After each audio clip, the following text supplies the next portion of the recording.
இயேசு நாமத்தில் வாழ்த்துக்கள். இன்றைய வேத வசனம் கலாத்தியர் 6ஆம் அதிகாரம் 7வது வசனம். மனுஷன் எதை விதைக்கிறானோ அதையே அறுப்பான்.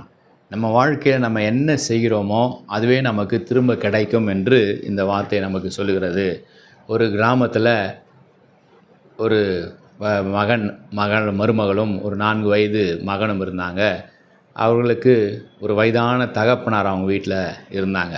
அந்த தகப்பனாரை டேபிளில் உட்கார வைத்து அவர்கள் சாப்பிடும் பொழுது வயதாகிட்டனால அவர் கைகள்லாம் நடுக்கம்.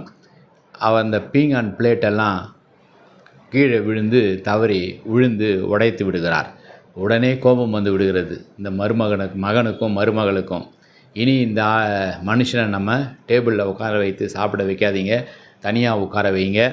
அவருக்கு பீங்கான் தட்டுகளில் இனிமேல் எதையும் கொடுக்காதீங்க, மரத்தட்டில் அவருக்கு சாப்பாடு மற்றெல்லாம் போடுங்க. மரத்தால் உருவாக்கப்பட்ட தட்டில் அவர்களுக்கு இப்போ ஆகாரம் வைத்தாங்க.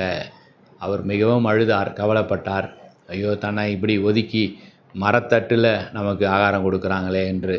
ஒரு நாளில் இந்த 4 வயது மகன், இதை பார்த்து கொண்டிருந்த இந்த 4 வயது மகன் ஒரு தட்டை அவனை கொண்டு வந்து மரத்தில் உருவாக்கி கொண்டிருந்தானாம். அப்போ அவன் தகப்பனாரும் தாயாரும் உள்ளே வரும்போது அவனை பார்த்து கேட்டாராம், என்ன செய்து கொண்டிருக்கிறா என்று. அம்மா, அப்பா, உங்களுக்கும் வயசாகும்போது நீங்களும் கை நடுங்க. உங்களுக்கு கை நடுங்கி நீங்கள் தட்டை கீழே போட்டு உடச்சிருவீங்க. அப்போ உங்களுக்கு ஆகாரம் கொடுப்பதற்காகத்தான் நான் தட்டுகளை செய்து கொண்டிருக்கிறேன் என்று சொன்னானாம். இருவரும் அதிர்ச்சி அடைந்து அந்த நாளில் அந்த வயதான தகப்பனாரை மீண்டுமாய் கொண்டு வந்து மேஜையில் அமர்ந்து சாப்பிட வைத்தார்களாம். இதுதான் நமக்கு நடக்கும். நம்ம எதை விதைக்கிறோமோ, எதை நம்ம செய்கிறோமோ அது நமக்கு திரும்ப அதுதான் நமக்கு கிடைக்கும். ஆகவே தான் வேதம் நமக்கு சொல்லுகிறது, நல்லவைகளை விதைப்போம், அன்பை விதைப்போம், ஆசீர்வாதத்தை விதைப்போம்.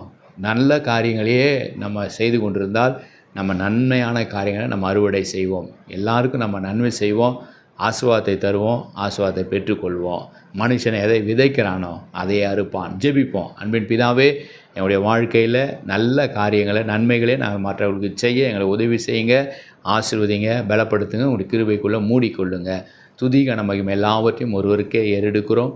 இயேசு கிறிஸ்துவின் இனிய நாமத்தில் ஜெபங்க நல்ல பிதாவே, ஆமேன். God bless you.